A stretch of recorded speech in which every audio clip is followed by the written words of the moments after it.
Vijay phone பண்ணுறாரு. Phone பண்ணி சொல்கிறாரு பசுபதி கிட்ட, "இங்கே பாரு, நான் என்ன சொல்கிறேனோ அதை அப்படியே நீ பண்ணணும்" அப்படின்னு சொல்கிறாரு. "சொல்லு, என்ன பண்ணணும்?" அப்படின்னு பசுபதி கேட்குறாரு. "இங்கே பாரு, காவேரியோட வீட்டு பத்திரத்தை எடுத்துகிட்டு போயிட்டு நீ என் மாமியார் வீட்லேயே கொடுத்துரு" அப்படின்னு சொல்கிறாரு. அதை கேட்டோன்னே அப்படியே யோசிக்கிறாரு. "எங்கள் சாரதா கிட்ட கொடுக்கணுமா?" அப்படின்னு சொல்கிறாரு. "ஆமாம், எடுத்துகிட்டு போ" அப்படின்னு சொல்கிறாரு. அதே மாதிரி ஃபோனை காதில் வச்சுக்கிட்டு விஜய் பேசத்தெல்லாம் கேட்டுட்டு அதே மாதிரி சாரதா வீட்டுக்குள்ளே போகிறாரு.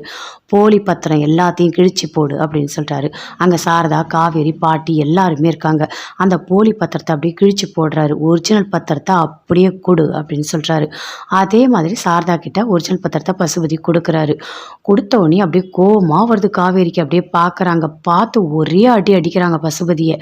அடிச்சுட்டு சொல்கிறாங்க, "உனக்கு எவ்வளோ தைரியம் இருந்தால் எங்கள் அப்பா சம்பாரிச்ச அந்த வீட்டை நீ வாங்கணும்னு நினச்ச" அப்படின்னு சொல்லிட்டு அப்படியே கோவமாக, பயங்கர கோவமாக அப்படியே பார்க்குறாங்க. அப்போ ஃபோனில் விஜய் சொல்லிகிட்டே இருக்காரு, "இங்கே பாரு, நீ என்ன பண்ணுற, அவங்க காலில் விழுந்து மன்னிப்பு கேளு" அப்படின்னு சொல்கிறாரு. அப்படியே பசுபதிக்கு கோவமாக வருது. அப்படியே சாரதா, காவேரி எல்லாருமே அங்கே நின்றுட்டுருக்காங்க. அவங்க காலில் விழுந்து அப்படியே மன்னிப்பு கேட்குறாரு. கையெடுத்து கும்பிடுறாரு. "இங்கே பாருங்கள், நான் பண்ணது தப்பு" அப்படின்னு சொல்லிட்டு. அதை கேட்டோடனே சாரதா, காவேரி, பாட்டி எல்லாருமே அப்படியே பார்க்குறாங்க. பேசவே